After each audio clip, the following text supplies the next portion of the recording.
guys, but personally I'm a pretty big fan of being human, just generally speaking. And there's a lot of other species that would seemingly have it better than us, like a cheetah, for example. A cheetah can run 50 miles an hour, it could probably beat me in a fight pretty easily. But you know what a cheetah can't do is wipe its own ass. And that's, as far as I'm concerned, I win, or humans win when it comes to that. Another animal that, you know, is kind of an asshole, in my opinion, is giraffes.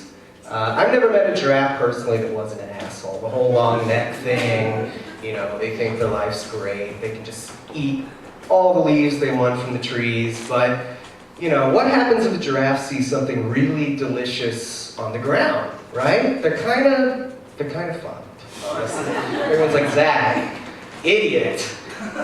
Giraffes eat leaves, okay? Like, they don't have to worry about shit like that. Well, there's something called autumn. All right, there's something called autumn, and what happens then, right? They're totally screwed. They're totally screwed. That must be very frustrating for a giraffe. Another animal that we've kind of just hijacked their whole purpose of existing on the planet are horses, right? Like, I'm pretty sure when evolution was kind of molding a horse for its purpose, it didn't have in mind, like, humans can just ride your ass all over the fucking place for our amusement. So I was watching the Kentucky Derby the other day because nothing else was on. And, you know, like, they put these horses through hell, like running around in circles, and then the actual, like, the winning horse wins and everything, and then what do? They go right to the jockey. They're like, wow, congratulations, you won the Kentucky Derby. It's like, he didn't do a goddamn thing.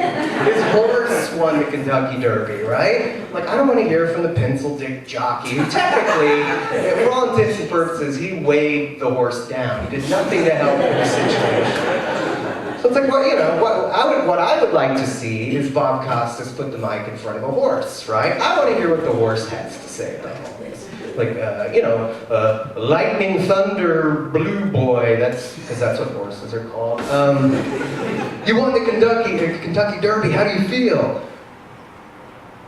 Go fuck yourself, Costas. All you assholes that watch me run around in circles. You can go to hell, so, I don't know.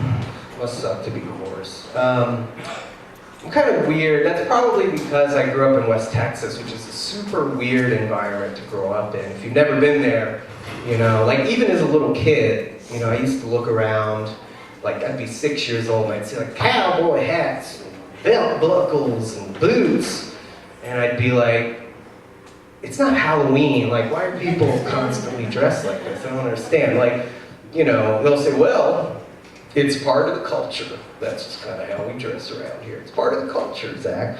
Like, well, like, cultures kind of come and go, right? Like, I don't think they got the memo that the whole cowboy thing, like, kind of expired, like, I don't know, 150 years ago. Like, if I wanted to dress up like, you know, the culture from the year 1200 in a full knight in shining armor outfit, I don't think that would fly, you know what I mean? Like, these guys can get away with cowboy hats. If someone saw me decked out head to toe in a knight's outfit, what's with this guy? I'd be like, well, I just enjoy wearing a metal mask on my face. It's part of my culture. You know, I just have an affinity for it. They'd be like, oh, okay, he's fucking weird. But Texans get a pass. I don't know what that's about. But the culture isn't weird enough in Texas. You know, the scenery leaves a lot to be desired. Picture, if you will, you know, nothing. Like dirt. A whole lot of dirt. If you like dirt, there's no really better place for you than Texas. Every once in a while you'll see a tree though and you get excited about it, which is kind of a sad thing to get excited about, honestly, like seeing a tree, but once you get excited, like, wow, a tree, Billy, how about that? Then you kind of start to feel sorry for it. Like, wow, you know, what did that tree do in a past life to get reincarnated here? Like, to be sentenced to this abyss of, you know, barrenness and whatnot. Did it see another tree-related atrocity and it just stood idly by, you know, used the whole I'm a tree excuse, I can't do anything, you know? I don't know, probably. I mean, because it's not like being a tree in the Amazon jungle, right? Like where you see a lot of interesting shit. You see like, oh wow, a tiger in a purple frog just ate a bug and then it exploded. And, like, a tree in the Amazon jungle's seen a lot of shit. It's like probably super open-minded, you know, like has a lot of gay friends, like, has mimosas at brunch, whereas like the tree in West Texas, you know, pretty isolated, right? So it's probably a little bitter, maybe a little antisocial, drinks a lot of Miller Lite. How can I say that? It's probably racist. The tree in West Texas is probably a racist tree. Pretty much any tree you see in West Texas is going to be a racist asshole. That's just pretty much a given. You know, now I live in Logan Square, which is great because it has trees, right? So I'm like, yay, I finally got my trees. They got the boulevards, they got all that bullshit. So I'm like, you know, it's nice to look at trees because I grew up doing that.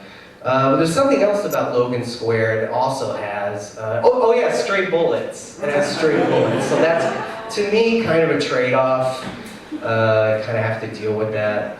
But that's okay, right? Because apparently crime in Chicago's gone down, which is like, that's just great news. Like it went from 9,000 murders to 8,000 murders last year, some depressing shit like that. Which is kind of like the 800-pound guy bragging that he lost 100 pounds. It's kind of like, oh, congratulations, dude, but you're still fucking fat. Thank you, everybody.